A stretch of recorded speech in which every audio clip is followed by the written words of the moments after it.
using Blender for compositing and videos. Someone else.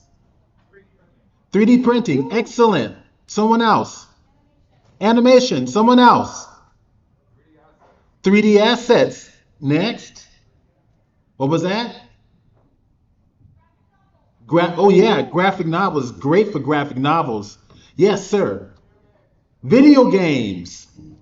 Anybody doing environments? Yes. And you? Character art. Nice. Someone else. World building. Excellent. And someone else. Say that again. Character design? Yes. Doesn't that show you just how diverse Blender is? It's an incredible program.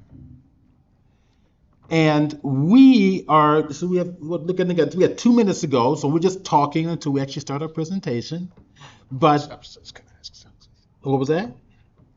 How many people use Adobe 3D Substance tools for Oh, yes. rendering substance? Oh, yeah. Substance Painter Talk tools. about these things. Well, one time. Substantially. Okay. All right. So, shall we kind of get rocking and rolling here? Welcome, everybody. I am Stephen Burns. I'm a 3D artist, instructor, and author. And also I'm a fine artist. I'm the lead Blender instructor for Studio Arts in Los Angeles. I also teach at Golden West in Orange County. And it's an honor to be here. A big, huge thank you to Comic-Con for having us do this panel. And we're gonna be talking about creating assets in Blender to create your world or your world building scene or whatever you want to create or animate in Blender. I want to say Photoshop, but I meant Blender. Next to me is my friend Nikolai. Nikolai, share with who you are and what you do with the company. Hi, my name is Nikolai Svakin. I've been with Adobe for 20 years now as a software engineer and developer. So they do let me out once in a while to talk to you guys. So, I'm happy to be again. Very happy. Grateful to Stephen for inviting me, but very grateful to Comic-Con for having us. So I've been with Adobe for 20 years, and I've been doing a lot of 3D aspects. I've been doing 3D in Photoshop, and then later when Adobe acquired the Substance tools, we did the whole set of technology transfers for Substance, things such as 3D Painter and Material Designer. And I work in tech transfer, which means I sort of like bobble around product code and research papers and things like that. But yeah, but my main task is to bring the awesomeness that researchers put up into the products. So I'm happy to do that. Comic-Con supercharges and inspires me for the entire year. Okay, so this is what we're gonna do. We're gonna do something that's like a concept to creation. And it's where we're basically going to be, this is the scene we're going to be creating. So you just saw it. And make sure I'm actually going to bring it up real quick. Let's go back to here. Okay, you saw the animation here. We're going to go into how you can use stupid, simple shapes when you're building anything in Blender. Anybody using AI for 3D? Let me see your hands. I see hardly any hands. Safe space. That's a good thing. That makes me happy. All right? So, no, this is not a safe space. Okay. AI is only good if you know your stuff, if your skills are intact. AI, I consider it a calculator, an ideas calculator, okay? Give me the ideas, and then I use my skill sets to build my own concept. All right, so what we're gonna do is I'm gonna talk about everything you see in this shot here, I built from scratch.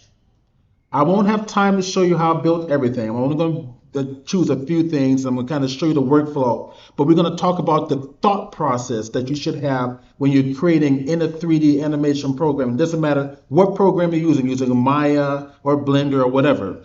By the way, I teach at Studio Arts, which is a school for seasoned professionals in the industry for 10 years or more. The majority of my students are Maya professionals going to Blender. Blender is not popular because it's free. Blender is popular because it's revolutionized 3D design and animation, literally. It's now, how many people are familiar with ZBrush? Well, I'm gonna do a little bit of sculpting, right? The new 5.0 Blender is just as fast as ZBrush. I've completely put ZBrush away. It's good. Every time the Blender Foundation comes out with an update, it just improves. So let's stop talking and let's go into creating something.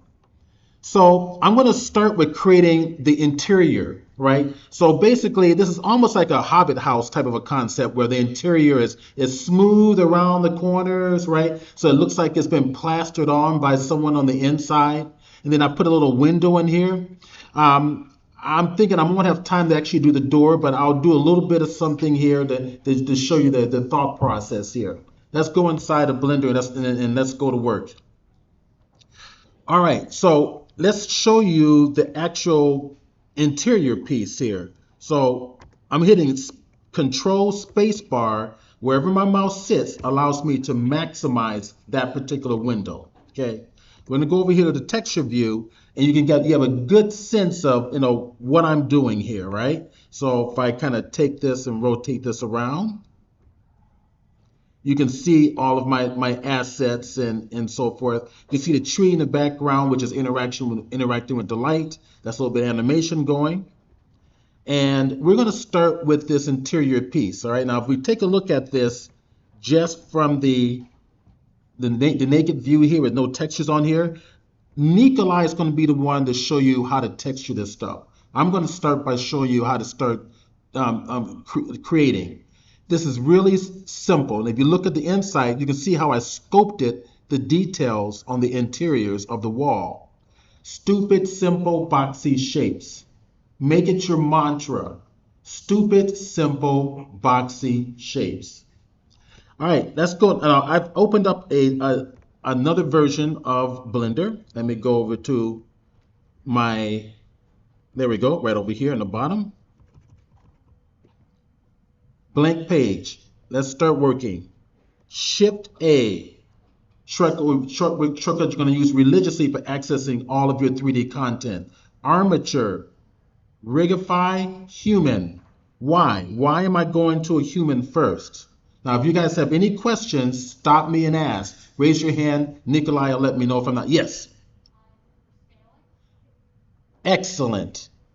Because if we want to go into Unreal Engine, everything has to be to realistic perspective or proportions, right? So that's my human character height is actually 1.7 to 1.9 inches. How do we know that? One key in the keyboard to go in the front view. Right over here is my measure tool. Go from the bottom of his feet, measure to the top, and it says 1.9. Good. Human height. I'm happy. All right, let's go on to the next thing. All right, want to make a little box and make a little interior. Stupid, simple, boxy shapes. Shift A. Mesh. This is where all your primitives live, in the mesh area. Cubes, UVs, and so forth. Go to I don't want a plane right now. Let me go back. Let's go to Shift A and let's go to Mesh. Let's go to a cube. Oh, yes, I have a question. Do I have any add-ons? Yes, I do, but I'm not going to be using add-ons for this presentation. You're welcome. We're going to use the raw Blender power. Okay, Alt or Option Z goes to my X-ray view. Let's go to my front orthographic view. And I'm going to come right over here and grab the Move tool and move it up. I'm going to put the ground right about there. This is exactly where I want it. And I'm going to hit the S key for scale. Bring it out like about there. That works. And I'm going to freeze those dimensions. Now, what I'm going to do is I'm going to go to Tab key, Edit mode. Let's go to the top. Select only the top. I'm going to make sure that and if you have questions whether or not you have the top, just rotate it a little bit, Alt or Option, and click and drag and rotate it. Go back to this view. Now I'm going to make this larger. Select it all. Now watch. I want to make this larger, but I don't want the ceiling to go higher. I want to scale it bigger, but I don't want it to scale on the Z-axis. S for scale will scale everything in all three axes. I want to freeze the Z axis, Shift Z, boom. Now it'll only scale on the X and Y axis. Kind of nice, right? So I'm going to kind of take this, pull it a little bit apart, and then I'm going to go to the scale and say only scale on the X. Just give a little bit of rectangular type of view. There is my interior. I'm happy. Okay, now this is where the fun's going to really begin. All right, we're going to scope this thing first. One thing is we're going to set up like a stage, right? So I need the front open, and I don't necessarily need the floor. So I'm going to grab the front face, go to my orthographic view to pull back, hold the Shift key to grab the floor. All right, and then I'm going to hit the X key in the keyboard and say delete those faces. So I've got that. Okay, now what I need to do next is I'm going to add some subdivisions here so I can start sculpting out this space. Control R is your slicing tool. I'm going to just roll my scroll wheel like so for slicing. Click it twice to commit the changes. All right, let's go to my Alt Z again to go back to standard shading view, rotate it around. Now let's get the side here. As you can see, we got some divisions there. Control R again, rotate this. I want that to look like perfect squares like that. Double click it, done. Looking pretty good. Let's go over to the side here. One last one, Control R, slice it here, and take it like this. That works. All right. Now I want that circular window back here, right? I want to make that as part of my interior concept. So let's bring it on over. Let's go to my front view here, and let's grab some faces here. I'm going to grab these right there. I think that's going to work just fine. And I want to make that circular. That's going to be the circular window that I had in my original architecture. Easy peasy. Right click. Loop tools. Circle. Boom. There it is. Now, let's go down to the bottom. You got a little properties panel, and I want to mess with the angle. You can see the circle's kind of rotated a little bit. Come down to the angle, and you can rotate this in any way that you want. So I'm going to take it just to align it up. Now I'm going to cascade this down. Period key will allow me to zoom in close to my circle. I want to control these edges. I'm going to add an edge loop in here.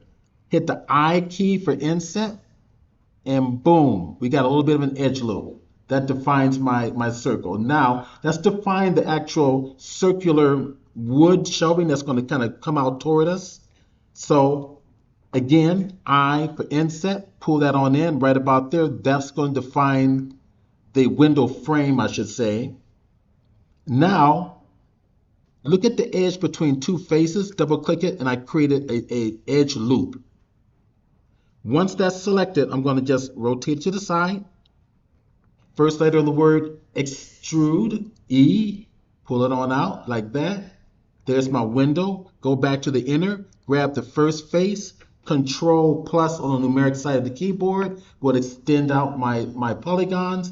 Hit X for delete and delete the faces, and there's my open window. Okay, stupid, simple, boxy shapes. All right, let's go to the next thing. Let's make the table next. Actually, no, not just yet. Not just yet. I'm jumping ahead of myself. I want to use a little bit of sculpting in here. We're going to come over here. We're going to add a modifier. Add a modifier. What type of modifier? Generate. And I'm going to add a sculpting modifier, which is called multi-resolution. Select it. This is what you're going to be using to, in ZBrush, it's D or Shift D. In Blender, it's a modifier. And I'm going to increase the resolution of our modifier. So let's get out here, Tab key, go to Object Mode, go to my Subdivide, there's once, subdivide it again, and you see the edges start to smooth out here.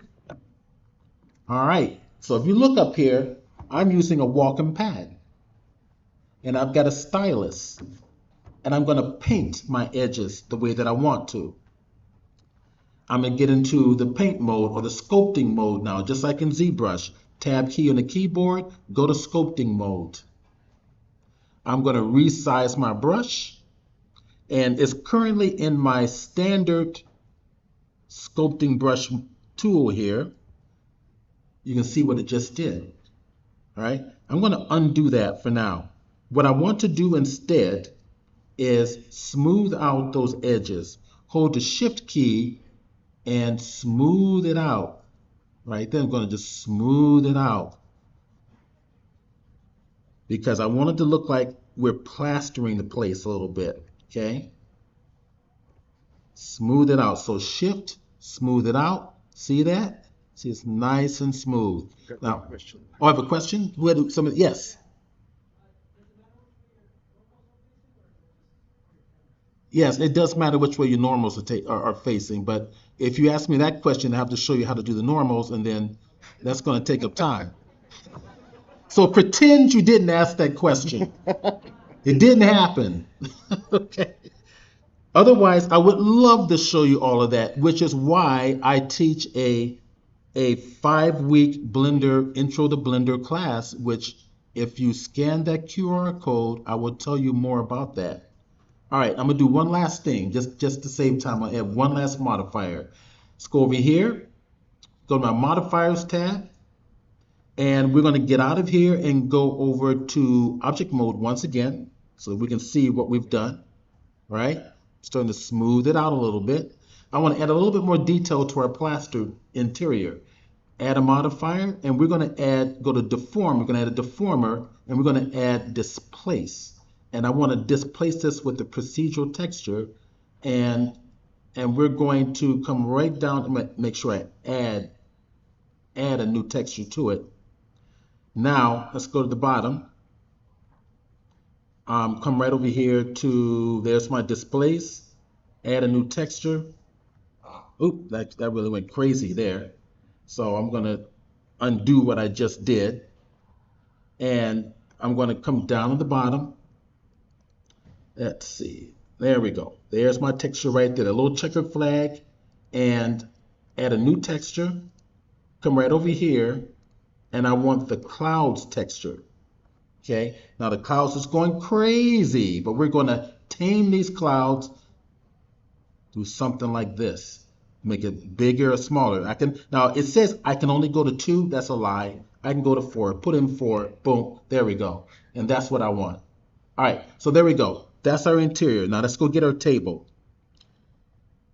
Perfect timing. I got plenty of time. Now we're going to add a table. Really simple. I'm in object mode. You'll notice that everything is its own object. I'm going to rename that cube and call it interior. And let's add in a floor. So not a floor, but it's going to be a plane. So Shift A, mesh plane. We're going to call this one table. And we're going to make that cool little table that you saw in the video. Very simple. Start here, bring it up to the hip. One key on the numeric side of the keyboard, bring it up to the hip right about there.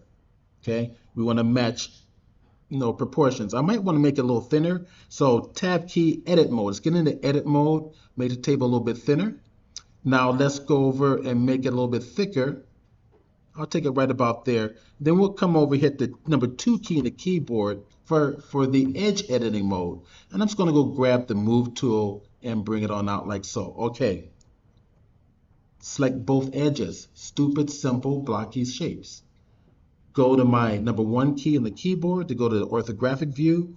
E key and then Z to restrict it to the Z axis and take it down to the feet. So if we rotate this, that's what we've got.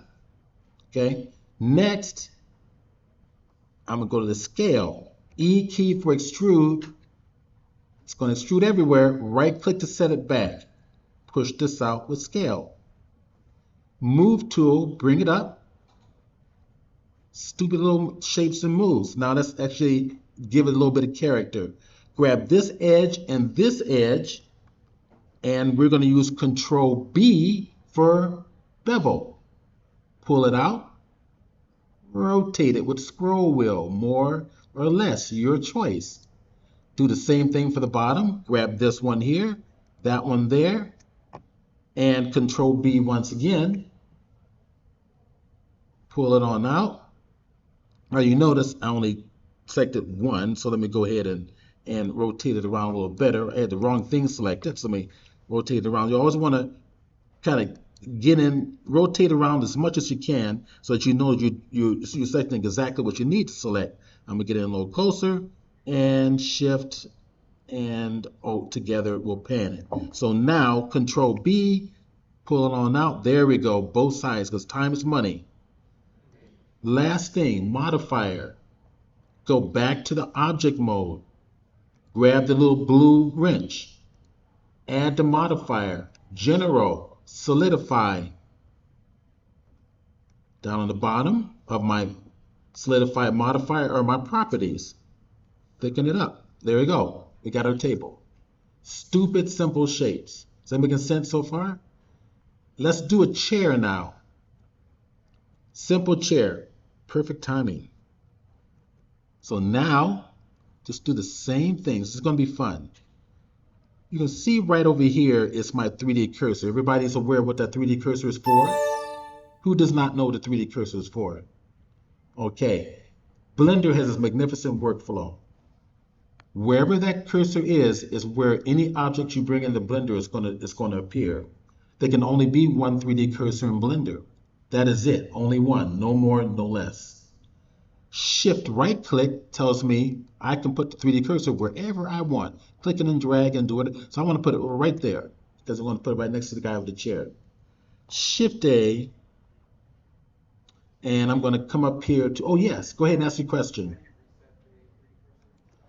So the question is, great question. Now that one I can answer really fast.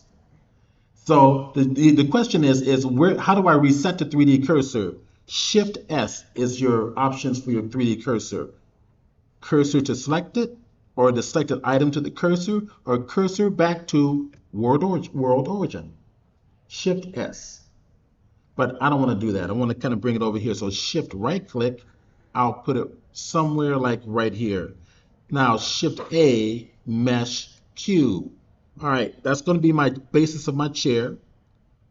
S key for scale, bring it down about this right below his hip. Shift A, I'm going to commit those changes. Now I'm going to go to my orthographic view, bring the chair right about to there, and then we're going to go into edit mode here.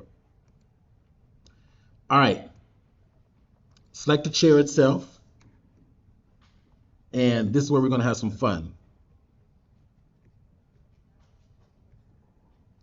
Tab key, go back into edit mode. Let's go over here to the face editing mode, hit the 3 key on the keyboard. I'm going to select these faces right along the side. So hold Alt and drag. In fact, if this other stuff is in the way, I'm going to show you guys a trick. Tab key and go to object mode. Select that one object. H key is hide. Shift H means hide everything else but the one you have selected. Boom. Now I can just focus on the chair. Period will zoom in to the chair. That's kind of really handy. All right, let's bring it on back and let's go make our chair. Tab key, edit mode. That one is selected. Shift, select that one. Shift, select that one. X key, delete those faces. Let's grab that back edge. I'm going to rotate this around a little bit. Grab this back edge right there. Pull it back a little bit. Let's go to E for extrude and then hit the Z key to restrict it to the axis that I want to extrude it on. Okay, and that's my basic chair. We're not done. A key to select all. X key to select only faces. Only faces. If I select faces, it deletes the whole thing. So be careful of that. Undo with Control Z. X, only faces. It leaves the wireframe. Now I'm going to go to the front view. This is going to be fun. And I'm just about done. Go to my edge editing view, which is hitting the 2 on the top left-hand corner of your keyboard. And grab, oops, I don't want to grab that one. I'm going to go undo that. I want to grab all these right there. X key, delete those edges. Okay, now this is going to be interesting. Let's create a wire-like chair. I'm going to rotate it around. Now, the one key on the keyboard is the point editing mode. Grab these points, and grab these points. I want to bevel them. Control B is bevel normally, but not for points. Because for points, it's Control Shift B. And you rotate it, and you get this little thing going. All right? Hit the period key, get in close so we all can take a look at this. Now, we're not done yet. I'm going to grab these points just to bring this up a little higher. Bring this up a little bit higher. Okay, that's cool. Okay, now, let's get out of here. Tab key, go back to object mode. Though that's real geometry. We got points and edges. That's real geometry. I don't want real geometry. I want algorithmic, I want mathematical curves. Right click, and we're going to go convert to what? Convert to curves. Why? Now we got this little symbol right over here, a little box. It has its own little, magic. Drop down geometry. Round is by default. That's exactly what we want. Pull it on over, and we got some tubes. All right, so that's kind of a little handy little technique for the chair. Now, if you get in close to the tube, look at the top. Let's close it off. Right down here, fill the caps. Okay, let's go get the wood slats to sit into the chair. I've got the chair selected. There's my orientation. That shortcut for my 3D cursor, Shift S. Cursor to selected. That's where I want the box to show up. Control A, Shift A, not Control A, but Shift A. Go to my cube, go to X-ray, which is going to be Alt Z, and we're going to go right back into edit mode. We're going to bring this down. We're going to start modeling this. Get it up here. We're going to start shaping this out. Be one of the little slats in the chair. I'm going to go to my face editing mode. Go to my front view. Grab the top face. Bring it down a little bit like that. That's great. Grab everything and get in closer. Bring it on top of that. Something like this. Okay, go to my front view. Bring it back to the side view. Now, scale this on out like this. You guys see where I'm going with this? Okay, all right. So that's a little bit, I want to make that a little bit thinner, like straight down like that. That's better looking. Go to the side, and that looks pretty good. Now, we're going to use another modifier.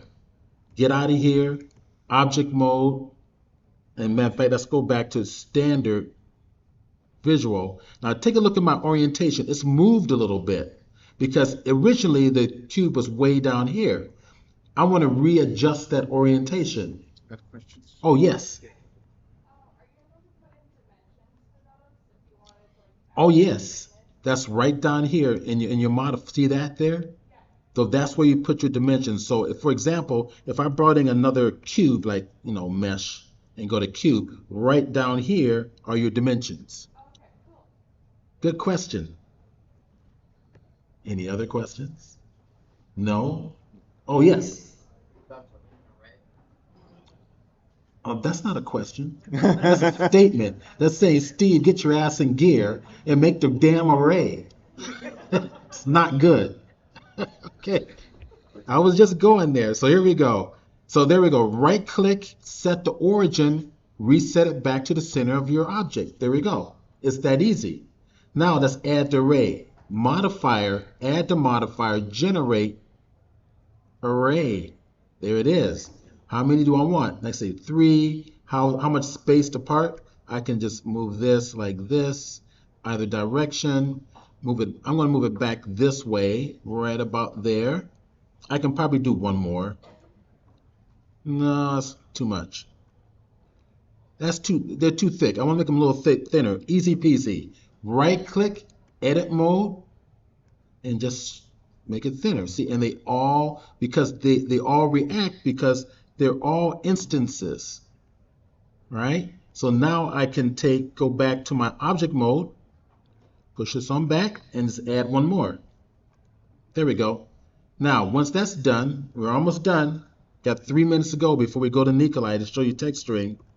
I can take this and duplicate it. If I use the shortcut Shift D, it would duplicate it. But time is money. So I want to use the shortcut Alt D. Who knows why? Yes. Excellent. So I'm going to instance it. Shift D is duplicate, which means they're two independent objects. Alt D instances, so if I change one object, they all change. Okay, so I'm just going to hit the Alt D there.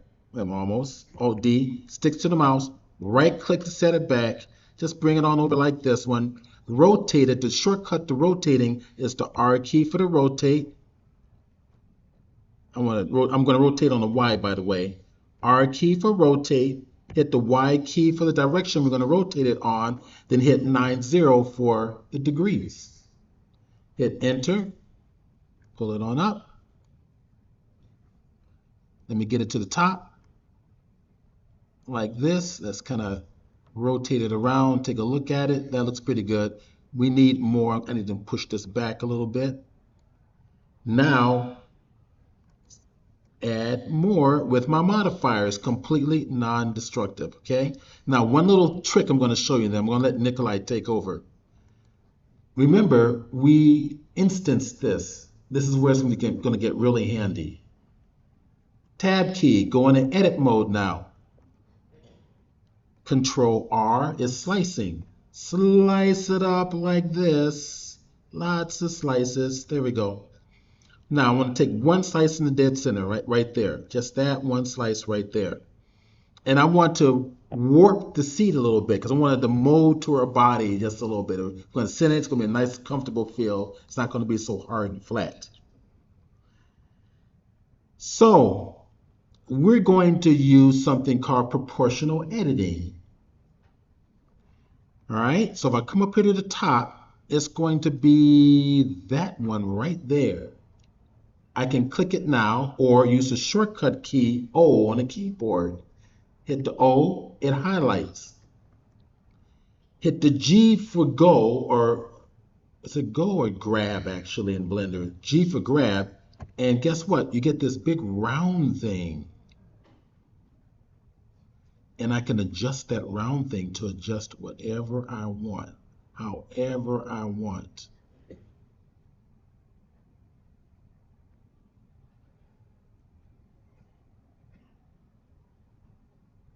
We'll see, we'll go to there. And we rotate it. You can see that this one is backwards over here, but no big deal. All right. We'll just select that one. We'll just rotate it around the other way. So we will just go to rotate on the Y and just do that. Right. And then pull it on down. Of course, if I rotate it to right,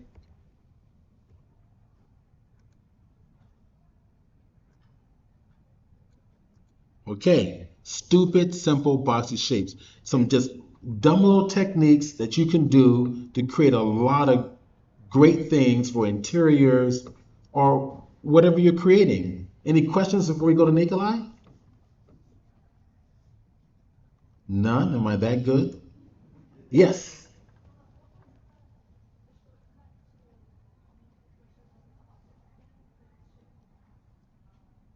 Okay, so the shortcut, the question is, what's the shortcut for the 3D cursor?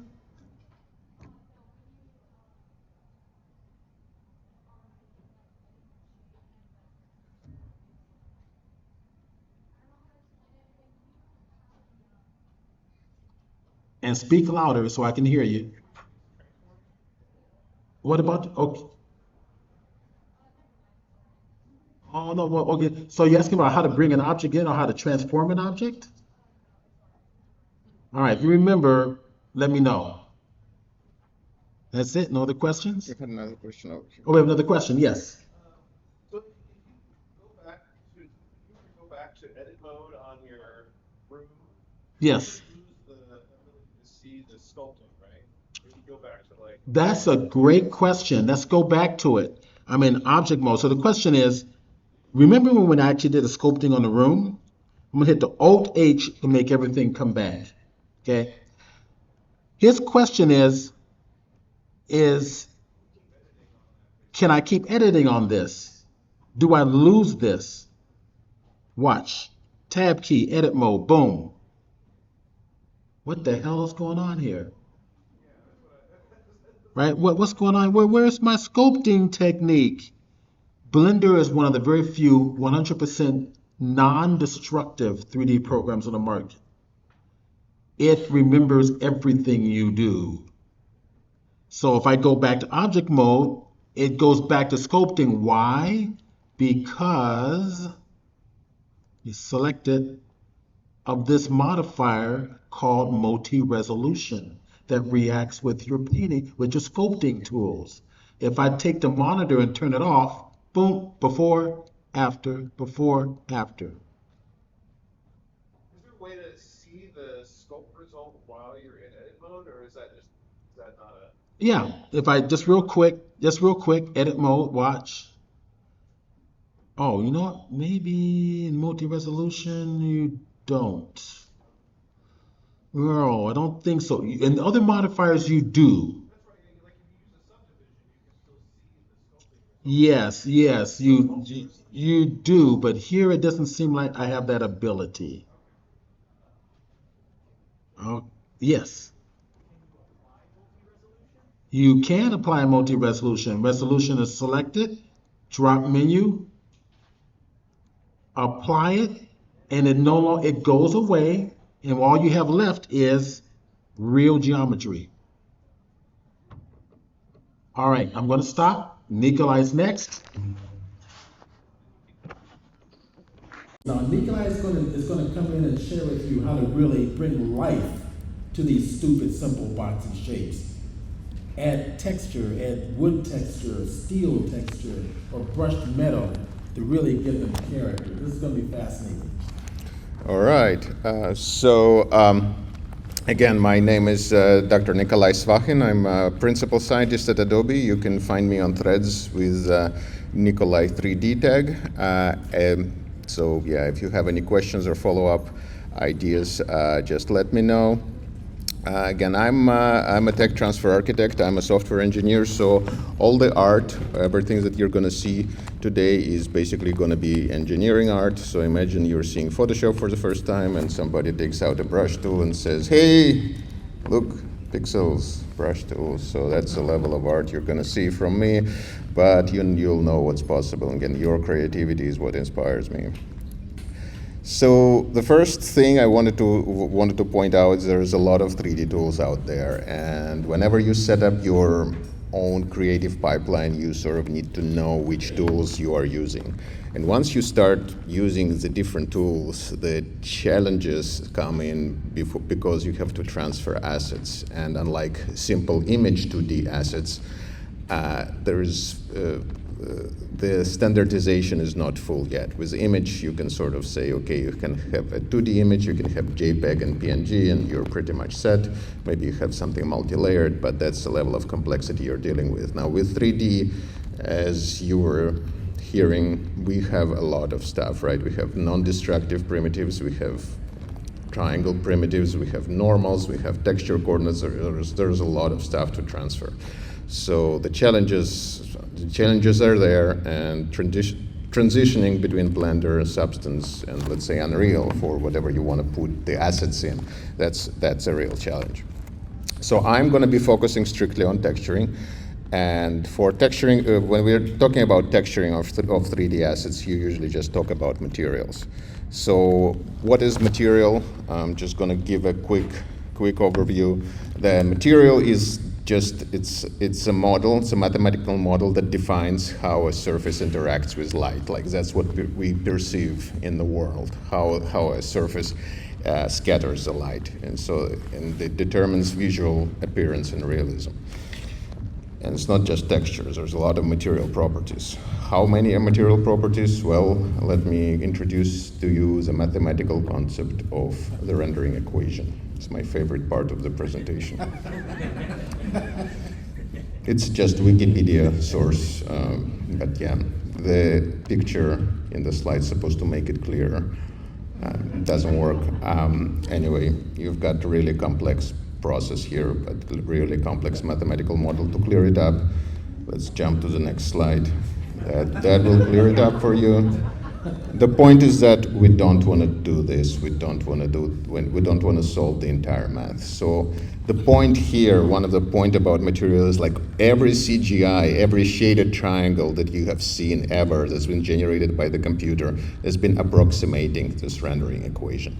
Every time, like we started from simple wireframe, then we did textures and we did flat shading where everything looks blocky like 80s old.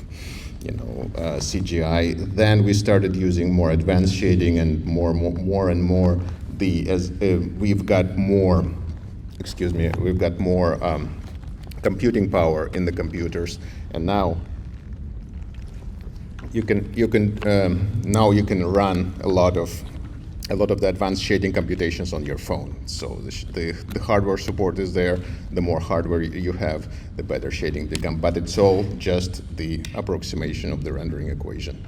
So the reason we don't have a full solution is that depending on your workflow, you have potentially different objectives. Movies would focus on offline rendering and high quality details. Game engines, they need to evaluate how powerful your computer is, how powerful your console is, and try to keep up to make sure they have good frame rate. Those objectives are often conflicting with each other. On top of that, artists may prioritize a unique aesthetic that may not even be physically plausible. So that's why we have different shading models. So there is no unified sort of a way to saying that one big math that's going to satisfy everybody, but we are coming pretty close to that. So the converging realistic shading model, official name, again, very fun part of the presentation, is metallic/roughness physically based rendering with a GGX microfacet specular BRDF. You don't write it down, but now you know what to search for.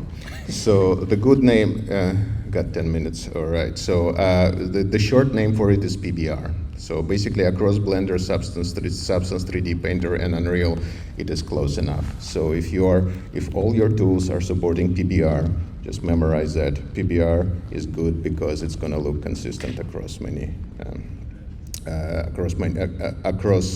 surfaces. So again, why do we care? Because it looks consistent. The parameters to those materials are immense. You've got 5 different maps to choose from, and you can read them here. I don't want to spend time looking at the descriptions. These are the examples of how different materials looks. You've got dinosaur with different metallicity, different normal, different roughness. Brushed metal is very smooth. There's a little bit of roughness, things like that. Again, we don't want to be looking into that. We don't want to be spending our brain power making those maps look consistent. So under the hood, we don't want to look into that. We want to embrace artist's perspective. We want to just see how it looks like. And that's where the Substance tools comes in. So with Substance tools, we've got 4 different offerings. Sampler creates the materials, Designer tunes the materials. With Painter, you paint the materials, and with Assets, you can have a lot of collection of pre-made materials and pre-made meshes. Now, when Steven asked me to help with texturing, I just grabbed one object from his scene, and that's the chair. So the chair that one tip that I want to make sure is that whenever you export something for 3D painting, for painting in Painter, make sure to generate texture coordinates for it. Again, I'm not going to go into what texture coordinates are. It's basically a way for image to wrap around the geometry. You can have an entire class dedicated to texture coordinates, but to Steven's point, Blender is very good for automatically generating texture coordinates as long as you don't forget them. He's looking at me for not generating the UV map. So, so I did it in Blender. Blender's very good. And so I am, so just quickly, what I am going to be showing you is how to turn something, the pure geometry, to something that looks like this. So that's what we're going to be doing in Painter in the time that we have left. So one thing, so in Painter, you've got layers. You've got layers just like you do in Photoshop, and here we've got different sets. So for example, for seed, what I'm going to start with is I'm going to go to our one of our pre-made materials and go and set this to a wood. How cool is that? Now we've got a wooden chair. We can always change it to, let's say, something that's not wood. And then it's just layers. We can turn it on and off. There you go. So now we can grab a paintbrush and start giving our chair some character. Again, engineering art here. Come on, brush.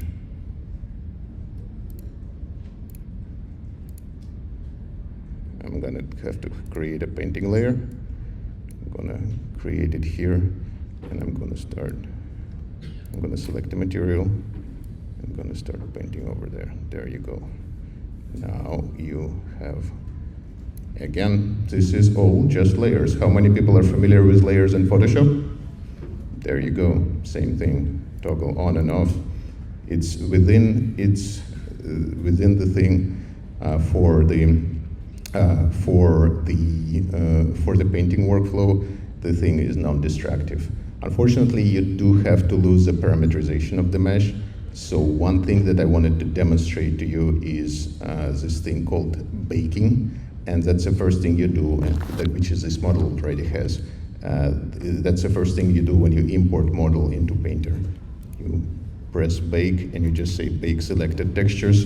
Now the thing is that there are some automatic material parameters, material effects that Painter can do, but it needs to know the details of geometry. If the geometry details changes, the maps will have to be rebaked. So that's the first thing you do, and then you can do interesting things. It's just like one more trick I have time for.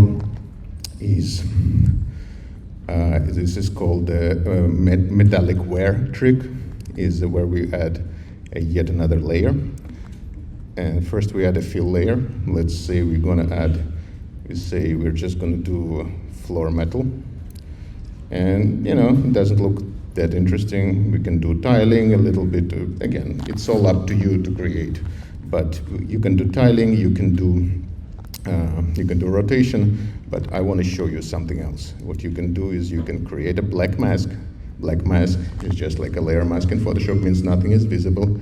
But then you do this right-click thing and you add a generator. And with generator, you can have this thing called an edge wear. And then it becomes, look at that, it's like a wear. It's like an extra wear, extra metallic wear, where we took two materials and we blended them together in a smart way that sort of just like little crevices and nooks and crannies of the mesh become highlighted just like in a real rusty chair. So one thing that I didn't get to is how do you transfer these assets in between Painter and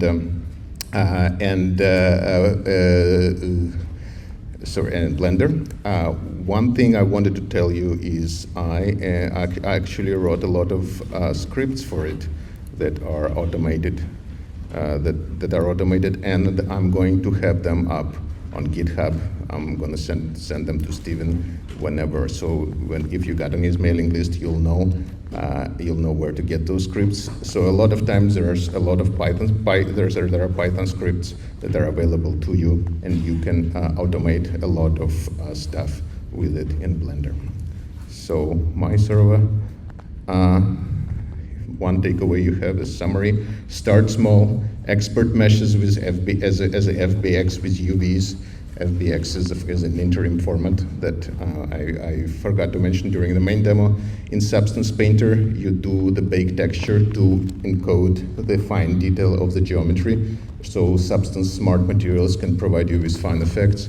You can use layers for non-destructive material editing. Then you can export textures out of Painter. Above all, have fun. You are the creative director. You are the creative person. Please have fun with it. And that's it. I don't have anything else. Thank you for listening.